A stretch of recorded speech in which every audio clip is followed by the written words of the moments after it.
नमस्कार, स्वागत है आप सबका दिन भर की तमाम बड़ी और अहम खबरों के साथ। मैं हूं कवीन सचान। शुरुआत करते हैं हेडलाइन से। किरण बेदी हो सकती हैं दिल्ली में बीजेपी का चेहरा, पार्टी संसदीय बोर्ड में हुआ विचार, उम्मीदवारों के नामों पर हुई चर्चा। केजरीवाल के खिलाफ कांग्रेस की बुकलेट, 16 मुद्दों पर यूटर्न का आरोप, वोटरों को रिश्वत वाले बयान पर चुनाव आयोग से हुई शिकायत। राष्ट्रपति की अध्यादेश से बचने की सलाह, सत्ता पक्ष और विपक्ष से अपील, कानून बनाने के लिए निकालें बीच का रास्ता। बैंक कर्मचारियों की 4 दिन की हड़ताल टली, वेतन बढ़ोतरी की मांग को लेकर 21 जनवरी से हड़ताल का किया था ऐलान।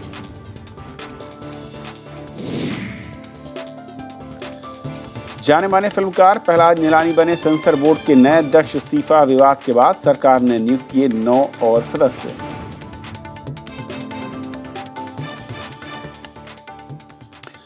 दिल्ली में किरण बेदी बीजेपी का चेहरा होंगी। आज संसदीय बोर्ड की बैठक पर इस पर चर्चा हुई और मोहर लगी और इसका फैसला बीजेपी ने कर लिया है कि दिल्ली विधानसभा चुनाव में किरण बेदी ही बीजेपी का चेहरा होंगी, यानी कि मुख्यमंत्री पद की दावेदार।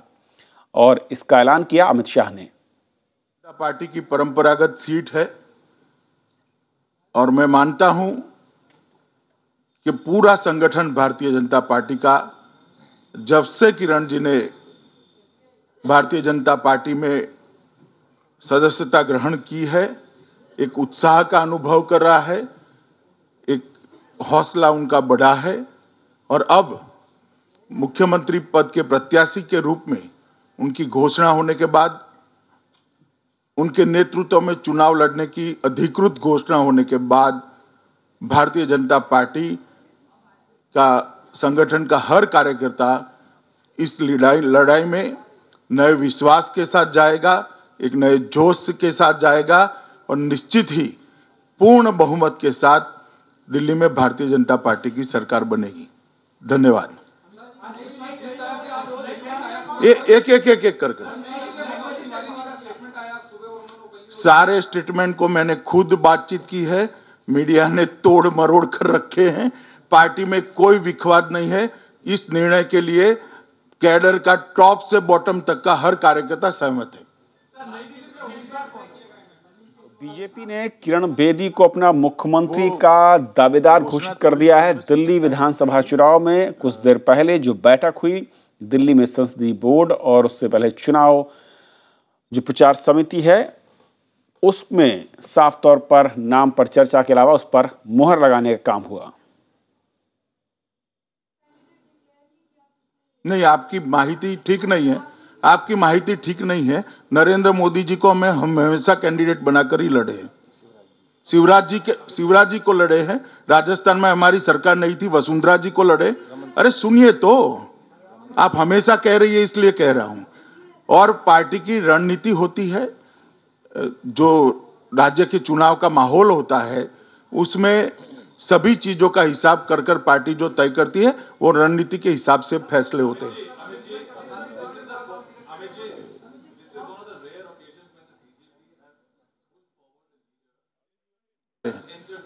नहीं, ऐसा भी नहीं है, ऐसा भी नहीं है।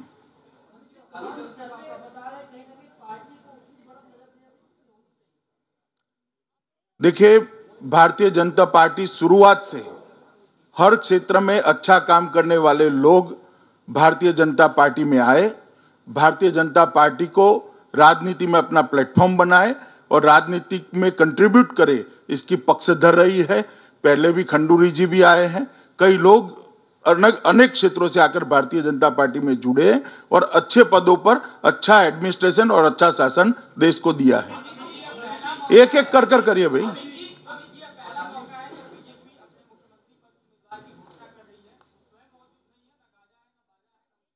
आप कहां थे भाई? मन से बाहर थे, अभी जवाब दे दिया। आपको मालूम ही नहीं पड़ा। पहला मौका नहीं है भैया, आप कहीं और जगह पे मन से गुम हो गए। चले हो, दे दिया है मैंने जवाब आपकी बात।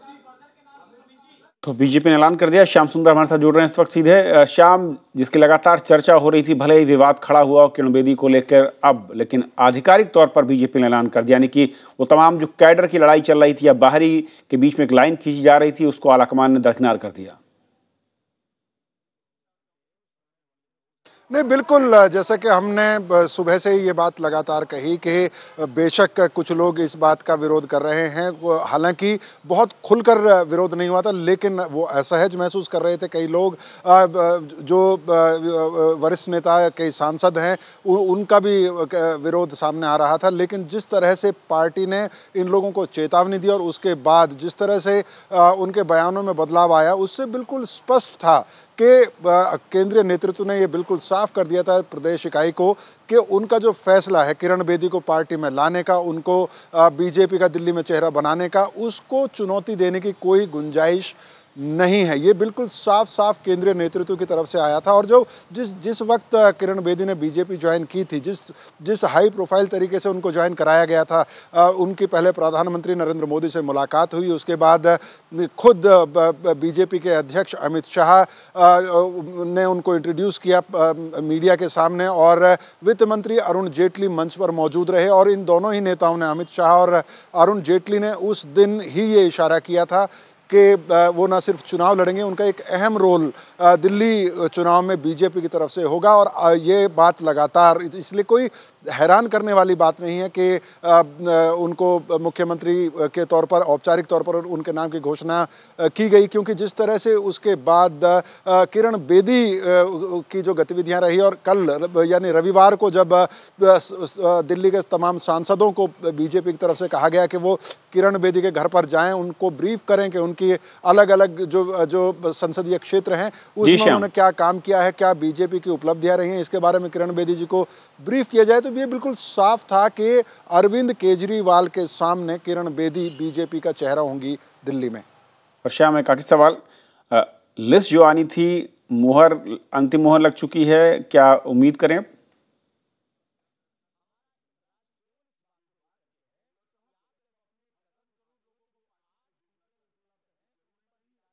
श्याम, आवाज मिल रही है आपको?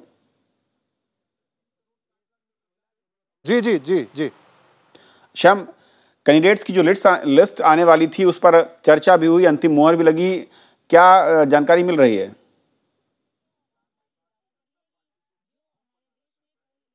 जी देखिए, अभी जो ऐलान हुआ है वो किरण बेदी को लेकर ऐलान हुआ है, और जल्दी ही जो पूरी सूची है वो पत्रकारों को वितरित की जाएगी। और अंततः क्या कौन कौन से नाम आए हैं, हालांकि चर्चा यही थी बैठक से पहले कि जितने भी जो विधायक हैं जो पिछली बार चुनाव जीते थे, उन सभी का नाम रिकमेंड किया गया था। हालांकि एक दो नाम को लेकर जरूर ये डाउट थे कि शायद केंद्रीय नेतृत्व उनके नाम को स्पष्ट ना करे, तो कुछ ही मिनट में वो सूची भी हमारे सामने होगी। शुक्रिया श्याम इस पूरे अपडेट के लिए आपका। तो ये थी चर्चा की जिस तरीके से किरण बेदी अब चेहरा दिल्ली में है बीजेपी की, उसका ऐलान कर दिया गया है। और अब देखते हैं हमारी पहली खबर। दिल्ली विधानसभा चुनाव में किरण बेदी को बीजेपी द्वारा अपना चेहरा बनाए जाने से प्रदेश बीजेपी के नेताओं की नाराजगी सामने आ रही है। उत्तर पूर्वी दिल्ली के सांसद मनोज तिवारी और वरिष्ठ नेता जगदीश मुखी के बयानों ने पार्टी के लिए असहज स्थिति पैदा कर दी। हालांकि चेतावनी के बाद मनोज तिवारी बयान से पलट गए। पार्टी के औपचारिक ऐलान से पहले ही दिल्ली में बीजेपी के चुनाव प्रचार की कमान किरण बेदी ने संभाल ली। उन्होंने दिल्ली के रोहिणी इलाके में रोड शो से चुनाव प्रचार की शुरुआत की। किरण बेदी को जिस अंदाज में पार्टी में शामिल किया गया, उसी से साफ था कि वो दिल्ली में पार्टी का चेहरा बनेगी। लेकिन रविवार को जब पार्टी ने सभी सांसदों को किरण बेदी के घर पहुंचने को कहा, तो इस बात ने कई सांसदों और नेताओं को बेचैन कर दिया। किरण बेदी जी मुख्यमंत्री पद की उम्मीदवार नहीं घोषित की गई हैं। वो भारतीय जनता पार्टी में आई हैं और उनका भारतीय जनता पार्टी में स्वागत है। सीएम की घोषणा होनी बाकी है। पिछले विधानसभा चुनाव में बीजेपी के मुख्यमंत्री पद के दावेदार और केंद्रीय मंत्री हर्षवर्धन किरण बेदी के घर पर थोड़ी देर से पहुंचे, लेकिन किरण बेदी ने उनके लिए इंतजार नहीं किया। इसके अलावा पिछली विधानसभा में नेता विपक्ष जगदीश मुखी ने कहा कि किरण बेदी को पार्टी में शामिल करने से पहले केंद्रीय नेतृत्व ने प्रदेश इकाई को भरोसे में नहीं लिया। जो उनकी अपनी एक इमेज है उसका पब्लिक में अच्छा असर है, और आपने देखा होगा उनके आने के बाद कई सर्वेज ने उनको बाकी सबसे आगे निकलते हुए भी बतलाया है। लेकिन बीजेपी का केंद्रीय नेतृत्व किरण बेदी के समर्थन में मजबूती से खड़ा है। नेतृत्व की तरफ से दिल्ली बीजेपी को साफ संदेश है कि किरण बेदी को पार्टी का चेहरा बनाए जाने के फैसले को चुनौती देने की गुंजाइश नहीं है। इतने समर्पण से काम कर रहे थे, इतने दिन से ये कर रहे थे, अचानक किरण बेदी आ गई। ये सब सवाल, ये ख्याल उनके हैं जो हमारी पार्टी को अच्छे से नहीं देखना चाहते हैं। बेशक पार्टी आलाकमान के सख्त रवैये के बाद किरण बेदी को लेकर असहज नेताओं ने अपने बयान बदले हैं, लेकिन पार्टी के ये नेता किरण बेदी के नेतृत्व में कितना मन लगाकर पार्टी का प्रचार करेंगे, ये सवाल रहेगा। श्याम सुंदर, राज्यसभा टीवी। और इस पूरे मसले पर और बातचीत करेंगे बीजेपी की नेता आरती मेहरा हमारे साथ हैं। आरती, स्वागत है आपका। सबसे पहले तो आरती जी, जिस तरीके के बीजेपी के हालात थे, क्या ये माना जाए या फिर आप इसे भले नकारें कि किरण बेदी के आने के बाद थोड़ी अंतर्कलह बढ़ती सी दिख रही है, ऐसा क्यों? देखिए, हमारी कार्डर बेस्ड पार्टी है भारतीय जनता पार्टी, एक बहुत डिसिप्लिन पार्टी है। अभी मैं आपके ही चैनल में आपने ही जो चलाया उसे देख रही थी।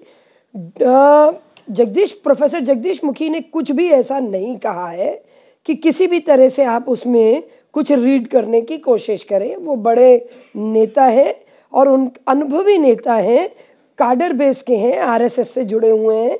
मनोज तिवारी जी ने जो भी कहा वो मुझे लगता है कि जब हमारी पार्टी के राष्ट्रीय अध्यक्ष ने किरण बेदी जैसा एक विश्वसनीय और एक मजबूत चेहरा पार्टी को और मजबूती दिलाने के लिए अगर इंट्रोड्यूस किया, तो हमें सबको होल हार्टेडली उन्हें एक्सेप्ट करना चाहिए। उनकी जो उनके 40 साल का अनुभव है और उनका प्रशासन है, उनकी ईमानदार छवि है, उस सबका लाभ पूरी दिल्ली को मिलने वाला है। अब ऐसे में मनोज जी को भी पिछले साल ही हम सब लोगों ने कितने दिल से एक्सेप्ट किया। वो अभी आए थे, वो अपने फील्ड के एक्सपर्ट थे, लेकिन भारतीय जनता पार्टी ने उन्हें चेहरा बनाया तो सभी जो वहां के कार्यकर्ता थे, यहां तक कि 3-3 बार के जीते हुए एमएलएस भी थे, उन्होंने भी उन्हें एक्सेप्ट किया। तो मनोज जी शायद पार्टी से बहुत पुराना नहीं जुड़े रहे हैं, तो मुझे नहीं लगता वो एकदम समझ गए। जैसे ही पार्टी ने उन्हें बताया कि आप क्या कर रहे हो। लेकिन आरती जी, अगर आपके ही मैं उदाहरण को आगे बढ़ाऊं, तुरंत अपनी बात को वो किया। किरण बेदी भी बीजेपी के उस कैडर से नहीं आती हैं। ऐसे में जिस तरह की गलती जो आप कह रही हैं या समझ जिस तरीके की आपने कहा कि तिवारी जी ने दिखाई है, क्या ये फिर आशंका नहीं बनी रहेगी कि जो बाहर से लोग आ रहे हैं वो आपकी पार्टी की नीतियों कार्यक्रमों को लेकर इस तरह से बयान देकर आपकी परेशानी बढ़ाएंगे? देखिए, ऐसा है, जहाँ तक किरण बेदी जी का सवाल है, वो एक डिसिप्लिन सोल्जर की तरह उन्होंने पूरी अपनी जिंदगी जी है। एक फर्स्ट विमेन आईपीएस से लेके आज तक का उनका करियर जो बड़ा दबंग, बड़ा दमदार, बड़ा संवेदनशील, सुधार जब किए, जेल में रिफॉर्म जो किए, उसके बाद में अब संवेदनशील, इतने बच्चों को, इतनी डिस्ट्रेस में महिलाओं को जो शराब से बुरी तरह से शराब में लिप्त है, उनको उससे उभारने के लिए रिफॉर्म सेंटर्स, जो किरण जी इतने साल से काम कर रही हैं, देश में, दिल्ली देश में ही नहीं विश्व में भी उनको मैगसेसे से अवार्ड मिला है। मुझे ऐसा लगता है कि वो एक डिसिप्लिन सोल्जर है और वो सिर्फ दिल्ली की बात करती है, वो देश की बात करती है। उन्होंने अपना मन परिवर्तन जो किया है, क्या बीजेपी के पास सत्ता के लिए नहीं किया है, सत्ता के लिए बीजेपी के पास मैं देखता हूं लंबे नाम है। आप हो, जगदीश मुखी हो, हर्षवर्धन हो, न जाने कितने नाम दिल्ली प्रदेश बीजेपी के पास हैं। क्यों बीजेपी को उन नेताओं की बजाय बाहर के नेताओं के अनुभव को ज्यादा तरजीह देनी पड़ रही है? क्यों ऐसा है? नहीं, ऐसा मैं आपको अभी बताती हूँ। देखिए, जहाँ तक आप हमारे बहुत ही आदरणीय डॉक्टर हर्षवर्धन जी की बात करते हैं तो डॉक्टर हर्षवर्धन हमारा दिल्ली का ही नहीं देश का शीर्ष नेतृत्व है। आज वो मोदी जी की टीम में है और उनके कैबिनेट का एक बड़े मिनिस्टर हैं। और जहां पे आप बात करते हैं जगदीश मुखी की, जगदीश मुखी जी ने पहले कमान संभाली है एज अ मिनिस्टर, अभी भी एक अनुभवी नेता की तरह एक बड़े बार बार जीते हुए 5 बार के जीते हुए विधायक जो मंत्री भी रहे और विपक्ष के नेता भी रहे अपनी भूमिका को सुदृढ़ निभाएंगे।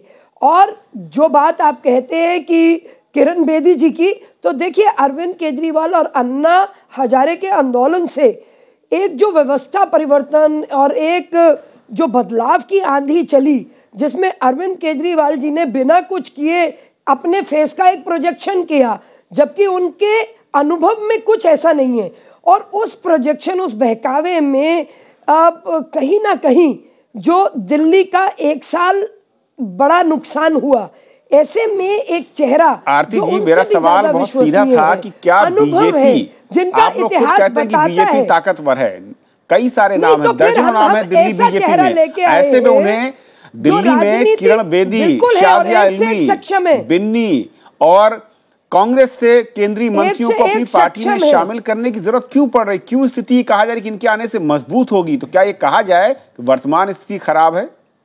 देखिए नहीं, कोई स्थिति नहीं खराब है। हमने भारतीय जनता पार्टी ने आज से लगभग 3 महीने पहले अपना सदस्यता अभियान शुरू किया। 3 करोड़ से हमारा लक्ष्य है कि हम 10 करोड़ को टच करेंगे। मनोज तिवारी, जगदीश मुखी पहले बयान देते हैं, उसके बाद खबर आती है कि आलाकमान या फिर पार्टी उन्हें कहती है कि आप अपने बयान को बदलें, उसके बाद बदलते हुए बयान सामने आते हैं। आपको नहीं लगता कि शुभ संकेत नहीं है? ठीक है, वो नए, देखिए वो हमारी पार्टी में नहीं कोई ऐसे शुभ संकेत की बात नहीं है। बड़ा कार्यक्रम हो और अचानक एक गिलास टूट जाए कुछ भी तो उसका शुभ संकेत माना जाता है।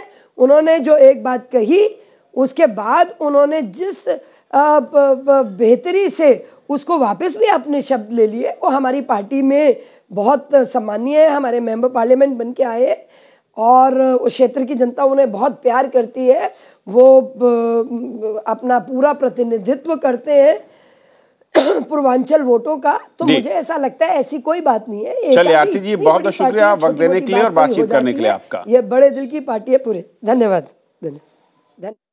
तो ये थी हमारी पहली खबर। छोटा सा ब्रेक और ब्रेक के उस पार दिन भर की दूसरी तमाम बड़ी खबर। और बीजेपी नहीं बल्कि कांग्रेस के अंदर भी मनमुटाव अब सतह पर दिख रहा है। जब टिकट न मिलने से नाराज कृष्णा तीरथ ने बीजेपी का दामन थामा है। हालांकि पार्टी ने दिल्ली के दूसरे बड़े नेताओं को एक मंच पर लाकर एकजुटता दिखाने की कोशिश तो की और आरोप लगाया आम आदमी पार्टी पर कि उसने जो वादे किए उसके उलट उसने काम किए, चाहे वो मुख्यमंत्री का बंगला हो या फिर लाल बत्ती या फिर सुरक्षा।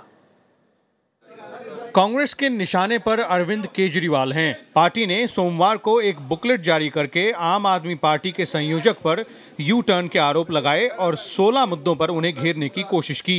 हम एक कंपाइल कर रहे हैं, वो सारे के सारे ऐसी घटनाएं, हरकतें जो समय समय के ऊपर आम आदमी पार्टी के संस्थापक और आम आदमी पार्टी के दूसरे नेता अलग अलग समय के ऊपर बोलते रहे। जब उनको मौका लगा वो उसके ठीक विपरीत कार्य करते हुए नजर आए। दूसरे मोर्चे पर कांग्रेस के निशाने पर बीजेपी है। चुनाव में कांग्रेस ने बीजेपी को दुश्मन नंबर 1 करार दिया है। वो हम बीजेपी से पूछना चाहते हैं कि क्या आपको अपने ही विधायकों के ऊपर आज विश्वास नहीं है? क्या आप ये मानते हैं कि आपके पास ही अपनी पार्टी के अंदर सक्षम नेतृत्व नहीं है? कि किस प्रकार से नेताओं को इंपोर्ट करने की कोशिश करी जा रही है। दिल्ली में सत्ता पाने की लड़ाई में कांग्रेस, बीजेपी और आम आदमी पार्टी दोनों पर हमले कर रही है, लेकिन गुटबाजी और कई नेताओं के पार्टी को अलविदा कहने के चलते कांग्रेस आलाकमान के पार्टी में नई जान फूंकने की योजना में बड़ी रुकावट पैदा हो सकती है। हालांकि कांग्रेस ने पार्टी के भीतर किसी गुटबाजी और असंतोष की बात से इनकार किया है। पार्टी के अध्यक्ष अरविंदर सिंह लवली ने चुनाव मैदान से हटने पर भी सफाई दी। पार्टी ने बहुत सोच समझ के किसी रणनीति के तहत यह फैसला किया है। जो भी पार्टी निर्णय लेगी वो सबके सिर माथे पे होगा। लेकिन इस बीच दिल्ली में कांग्रेस की बड़ी दलित नेता और पूर्व केंद्रीय मंत्री कृष्णा तीरथ ने बीजेपी का दामन थामकर एक और बड़ा झटका दिया। जब मैंने कहा ना, नीति जहां अच्छी लगी, देश सेवा की भावना को देखा, उस भावना को देखते में आ गए। हालांकि कृष्णा तीरथ के पार्टी छोड़कर बीजेपी में जाने से कांग्रेस ने किसी नुकसान से इनकार किया है। पिछले विधानसभा चुनाव में पार्टी की स्टार प्रचारक और पूर्व मुख्यमंत्री शीला दीक्षित की कमी भी निश्चित तौर पर कांग्रेस को अखर रही होगी। विशाल दहिया, राज्यसभा टीवी, दिल्ली।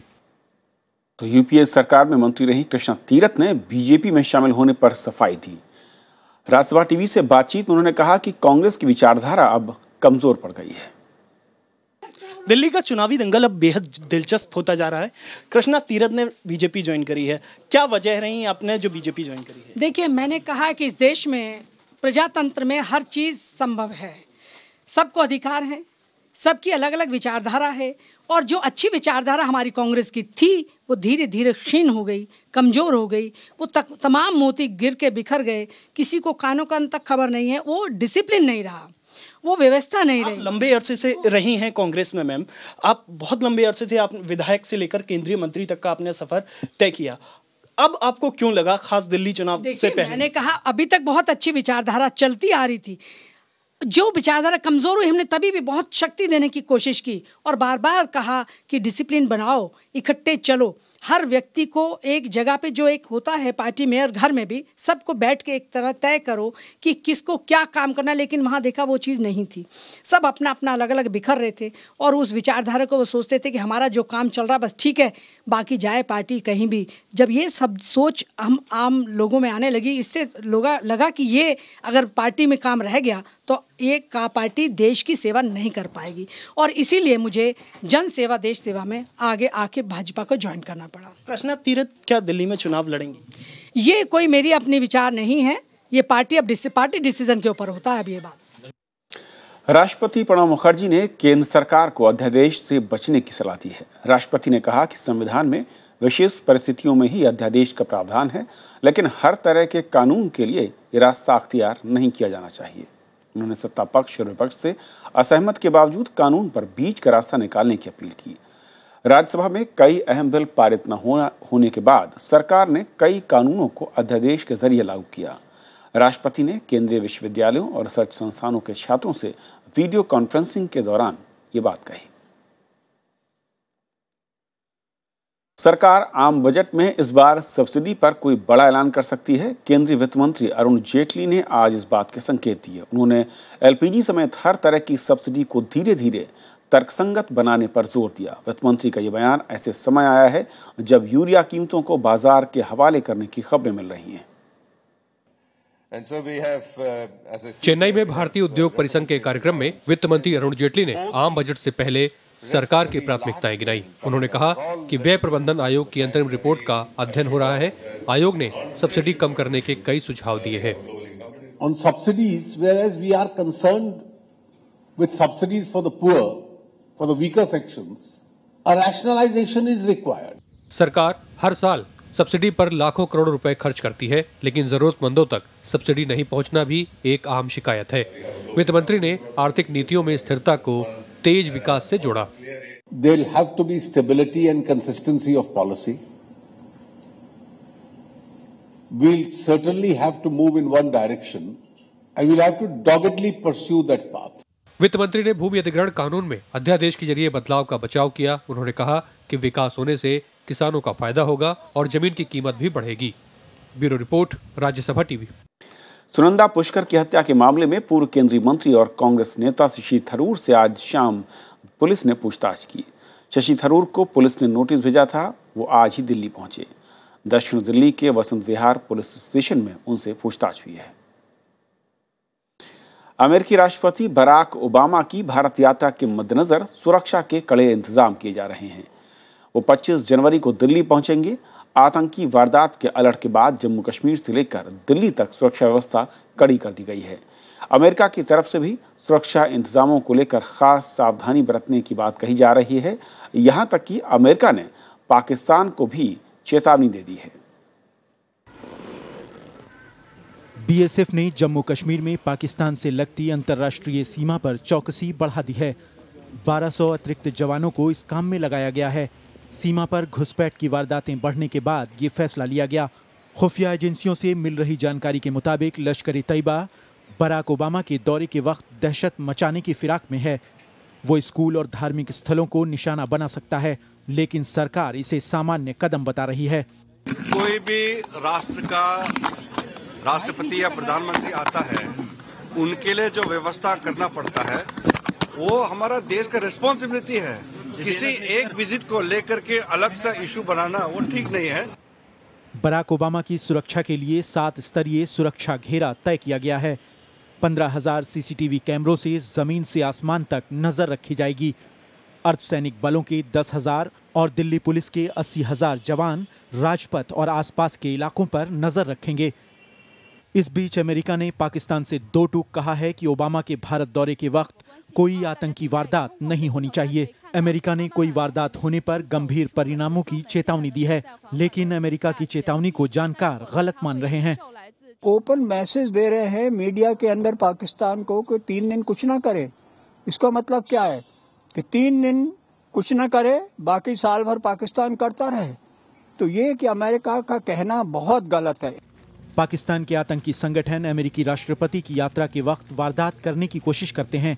साल 2000 में अमेरिकी राष्ट्रपति बिल क्लिंटन की भारत यात्रा के समय आतंकियों ने घाटी में 36 सिखों की हत्या कर दी थी। Bureau report, Rajya Sabha TV. Sri Lanka के विदेश मंत्री मंगला समरवीरा ने अपनी भारत यात्रा के आखिरी दिन आज प्रधानमंत्री नरेंद्र मोदी से मुलाकात की। इस दौरान दोनों नेताओं के बीच द्विपक्षीय रिश्तों को मजबूत करने को लेकर बातचीत हुई। इससे पहले श्रीलंकाई विदेश मंत्री ने रविवार को विदेश मंत्री सुषमा स्वराज के साथ बैठक की थी, जिसमें दोनों पक्षों के बीच तमिल शरणार्थियों और मछुआरों समेत तमाम मुद्दों पर बातचीत हुई। श्रीलंका में नई सरकार के गठन के बाद दोनों देशों के बीच ये पहली उच्च स्तरीय बैठक थी। श्रीलंका के नए राष्ट्रपति मैत्रीपाला सिरिसेना पहले ही साफ कर चुके हैं कि वो भारत के साथ नजदीकी रिश्ते बनाना चाहते हैं। जाने माने फिल्मकार प्रहलाद निहलानी को सेंसर बोर्ड का नया अध्यक्ष नियुक्त कर दिया गया है। 9 नए सदस्यों की भी नियुक्ति की गई है। पिछले हफ्ते लीला सैमसन ने अध्यक्ष पद से इस्तीफा दे दिया था और बाद में 9 दूसरे सदस्यों ने भी सामूहिक रूप से अपना पद छोड़ दिया था। नए नियुक्त किए गए सदस्यों में फिल्मकार CP द्विवेदी, अशोक पंडित के अलावा बीजेपी नेता वाणी त्रिपाठी प्रमुख हैं। दरअसल लीला सैमसन ने बोर्ड में सरकारी दखलंदाजी का आरोप लगाते हुए इस्तीफा दिया था। फिल्म MSG को सेंसर बोर्ड की मंजूरी के विवादों के बीच इस्तीफों का दौर शुरू हुआ और एक के बाद एक 9 सदस्यों ने सेंसर बोर्ड के प्रति सरकार की बेरुखी का आरोप भी लगाया। बीमारी से जूझ रहे जाने माने कार्टूनिस्ट RK लक्ष्मण की हालत गंभीर है। उन्होंने जनता से जुड़े कार्टून बनाकर अपनी एक अलग छाप छोड़ी है। मशहूर कार्टूनिस्ट RK लक्ष्मण की हालत गंभीर है। 94 साल के लक्ष्मण को यूरिनरी इन्फेक्शन की शिकायत थी, जिसके चलते शनिवार को उन्हें पुणे के दीनानाथ मंगेशकर अस्पताल में भर्ती कराया गया, जहां उनका डायलिसिस भी किया गया। And his lung kind of got infected, and the infection actually affected the kidney, as in he was not passing urine. RK Lakshman का नाम दुनिया के बेहतरीन कार्टूनिस्टों में दर्ज है। उनके बनाए तमाम कार्टून हमारे इतिहास की धरोहर हैं। आम आदमी की रोजमर्रा की परेशानियों पर उनकी कार्टून श्रृंखला खासी मशहूर रही। इस श्रृंखला के लिए बनाया गया उनका कार्टून चरित्र कॉमन मैन काफी लोकप्रिय हुआ। RK लक्ष्मण के कार्टून देश के प्रतिष्ठित पत्र पत्रिकाओं में प्रकाशित हो चुके हैं। कला के क्षेत्र में लक्ष्मण के योगदान के लिए उन्हें साल 2005 में पद्म विभूषण से नवाजा गया। 1984 में उन्हें प्रतिष्ठित रमन मैग्सेसे सम्मान भी मिल चुका है। Bureau report, Rajya Sabha TV. तो खबरों के आज के सफर में इतना ही, लेकिन जाते जाते छोड़ जाते हैं देश और दुनिया की कुछ और बड़ी खबरों के साथ। नमस्कार। जम्मू कश्मीर की 11वीं विधानसभा का कार्यकाल आज समाप्त हो गया, लेकिन सरकार बनाने को लेकर जारी गतिरोध के चलते 12वीं विधानसभा फिलहाल निलंबित रहेगी। राज्य में सरकार गठन को लेकर विभिन्न दलों के बीच सहमति नहीं बनने पर 8 जनवरी को राज्यपाल शासन लागू कर दिया गया था।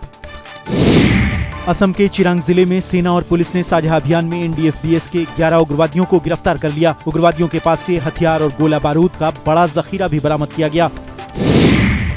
बिहार के मुजफ्फरपुर जिले में रविवार को हुई हिंसा के सिलसिले में पुलिस ने 14 लोगों को गिरफ्तार किया है। अगवा युवक का शव मिलने के बाद हिंसक भीड़ ने रविवार को अजीतपुर गांव के 9 घरों को आग लगा दी थी।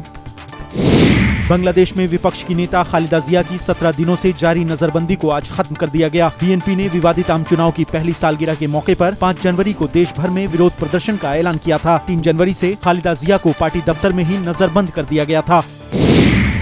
पाकिस्तान सरकार ने 26/11 हमले के मुख्य साजिशकर्ता ज़कीउर रहमान लखवी की हिरासत 1 और महीने के लिए बढ़ा दी है। पाकिस्तान सरकार ने आज लाहौर हाईकोर्ट को इसकी जानकारी दी। मामले की अगली सुनवाई 26 जनवरी को होगी। पश्चिम उत्तर पाकिस्तान के कबायली इलाके में अमेरिकी ड्रोन हमले में 6 आतंकी मारे गए और 4 जख्मी हो गए। उत्तरी वजीरिस्तान के शाही खेल इलाके में एक परिसर को निशाना बनाकर ये हमला किया गया। वरिष्ठ राजनीतिक चिंतक और CSDS के संस्थापक रजनी कोठारी का आज निधन हो गया। पिछले कुछ दिनों से उनकी तबीयत ठीक नहीं थी। रजनी कोठारी ने भारतीय राजनीति पर काफी शोध किया और कई किताबें लिखी। भारतीय अमेरिकी उद्यमी फ्रैंक इस्लाम को अंतर्राष्ट्रीय सेवा और असैन्य क्षेत्र में उल्लेखनीय योगदान के लिए प्रतिष्ठित मार्टिन लूथर किंग जूनियर पुरस्कार से नवाजा गया है। उत्तर प्रदेश के आजमगढ़ में जन्मे फ्रैंक को ये पुरस्कार सपनों को जिंदा रखने की उनकी मुहिम के लिए प्रदान किया गया।